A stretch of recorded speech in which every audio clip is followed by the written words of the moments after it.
Welcome to the first webinar on the Capacity Decision Support Tool. In this webinar, we will review each of the steps in the Capacity Decision Support Tool. If you haven't already, we really encourage you to watch the introductory animations on the Capacity Decision Support Tool before starting this webinar. The 5 sections of the Decision Support Tool shown on the screen cover the full recommendation process for selecting or prioritizing between multiple options. The steps progress from articulating the decision question and convening stakeholders to identifying decision criteria, assessing and appraising the evidence, and finally coming to a recommendation and writing the policy brief. In this webinar, we will review each of the steps in turn, so that you have a good understanding of the purpose of each step. The timestamps for each section are noted beneath the video, so that you can jump to a specific step at any point. The next webinar, Webinar 2, will then get you started on opening up and using the Excel tool. During the first step of the tool, you articulate the decision question and set up the recommendation process.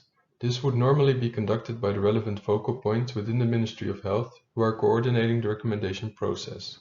At the end of this step, the tool can output a template briefing document for the committee.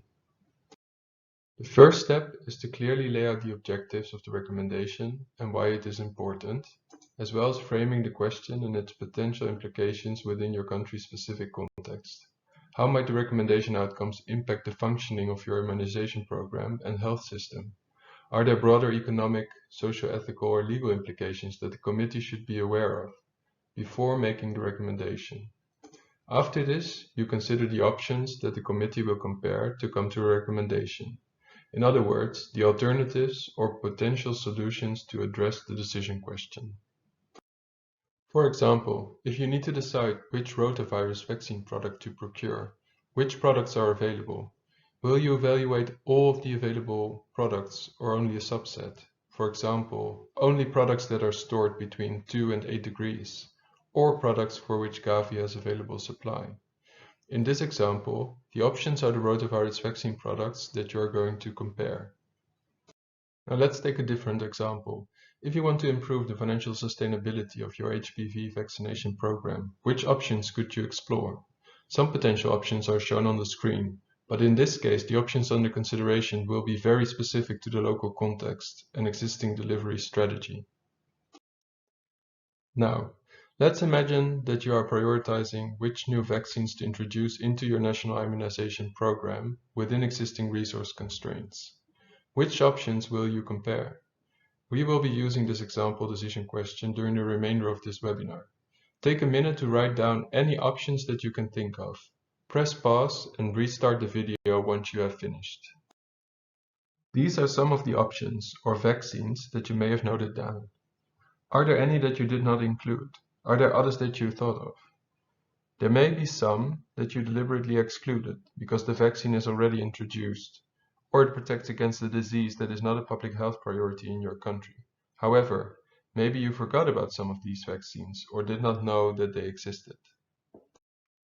The purpose of this step is firstly to landscape the different options that exist to make sure that none are missed, and then to shortlist the options down to a manageable number using quick techniques. In the new vaccines example, you may exclude any options that are prohibitively expensive or are not a public health priority in your country.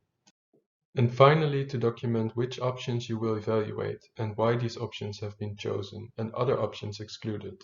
The reason for this final step is so that you can demonstrate a rigorous objective process has been followed. For example, when the decision maker asks you, why didn't you consider the dengue vaccine? Or why did you leave out mumps vaccine? Once the options have been set, you then focus on the stakeholders to involve. Who will be involved in the recommendation process and how? To illustrate the importance of thinking about how to engage stakeholders, consider the following example. You are setting the strategic priorities for the national immunization strategy. Due to the nature of the question, you decide to include representatives from the procurement department within the Ministry of Health and representatives from the Ministry of Finance in discussions.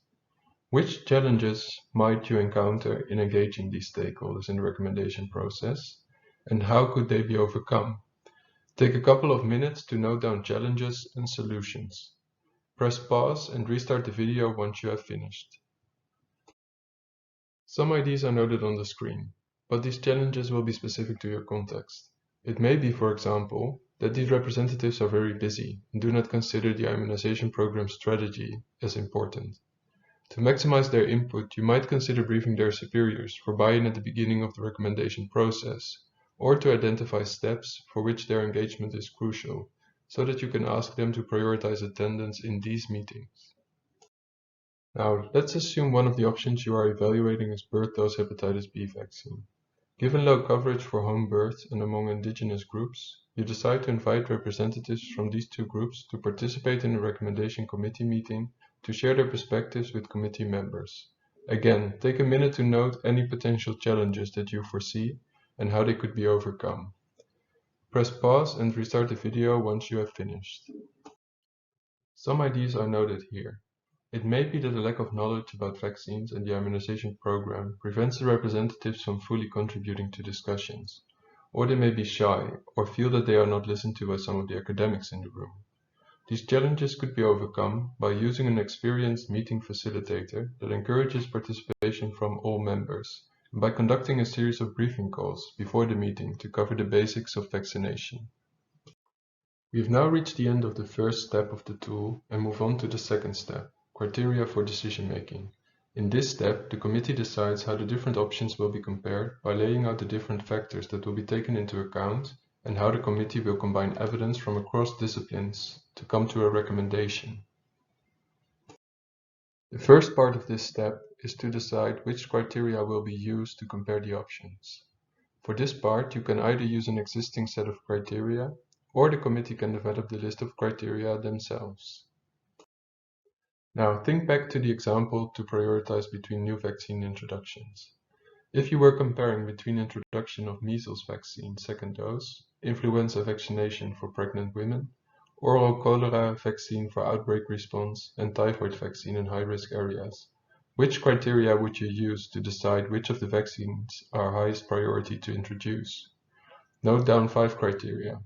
Press pause and restart the video once you have a list of 5 criteria that you find important. Now let's say that a member of the recommendation committee comes up with the following criteria: budget impact, health impact in terms of quality adjusted life years gained, alignment with the existing immunization program schedule, equity improvements in health outcomes between the highest and lowest wealth quintiles, and alignment with the national health strategy. Do you agree with these criteria? Why do you agree, or why don't you agree? These are the kind of discussions that take place during this step. The purpose is for all committee members to come to a joint agreement and to transparently document which criteria will form the basis of the recommendation, whether by reviewing an existing set of criteria or generating a list of criteria anew. Once the criteria have been agreed, the committee decides whether they will consider all criteria simultaneously or in a specific sequence, and assigns weights to each of the criteria. The weights indicate whether certain criteria are more important and will contribute more to the final recommendation than others. Finally, the committee decides how the evidence will be assessed for each criterion. Doing this now reduces subjectivity in interpreting the evidence and improves consistency in how each of the options is assessed. The next step is evidence assessment. Now that the evidence requirements have been agreed, the technical team collects and analyzes available evidence before summarizing and synthesizing the evidence that exists, its quality, and any major data limitations for the committee. The committee then comes back together to review the evidence in the appraisal step.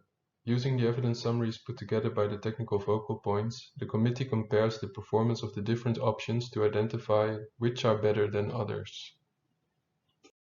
First of all, this is done on a criterion by criterion basis, which ensures that all committee members fully understand the data and its limitations, even in domains that are outside of their areas of expertise. To illustrate, think again about our example. You are part of a recommendation committee in a low-income country in Africa, and you are prioritizing between measles second-dose vaccine, influenza vaccine for pregnant women, oral cholera vaccine, and typhoid vaccine. On the next slide, we will review data for the criterion lives saved, which has been summarized by the technical focal point. Note that this data is fictional. Read the data displayed on the screen. If you are considering the criterion lives saved in a low-income country in Africa, which conclusions can you draw? What are the main limitations of the data? Press pause on the video to complete this activity and resume once you have finished. Some potential points that you may have noted are written on the screen. You can press pause to review these in more detail, but you may have noted other valid points as well. Once the committee has compared the options by each criterion individually, they then discuss how the options compare as a whole across all of the criteria, taking into account any weights or sequencing of criteria. Importantly, the committee discusses the importance of missing or low-quality evidence. Would better quality data change your conclusions, or are the top options likely to stay the same, even if better data were to become available? In the tool, this step can either be completed directly from the summaries of evidence generated in the evidence assessment step, step 3, or with support of the visual aids to interpret evidence that are built into the tool. At the end of the appraisal step, the committee comes to an agreement on which options are better than others, and can now move on to the final recommendation step.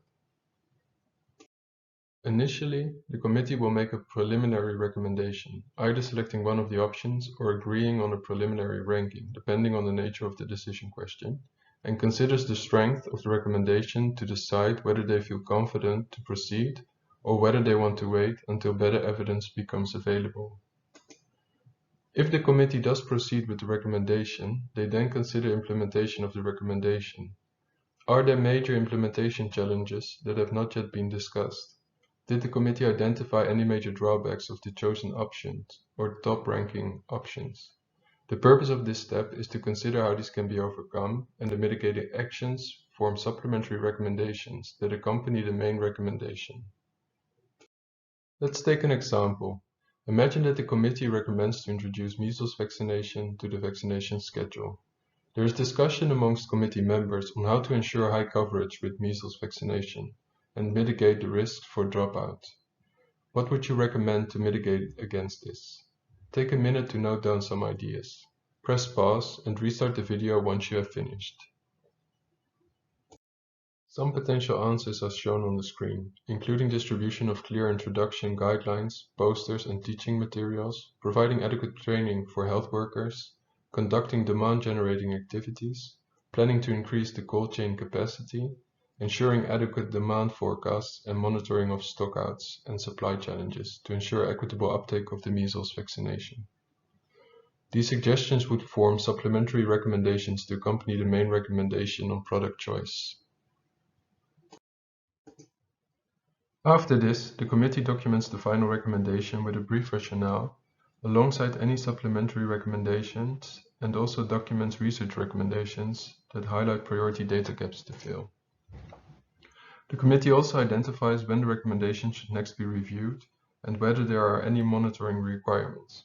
For example, if certain assumptions have been made about coverage or effectiveness, do you want to evaluate whether these assumptions were justified?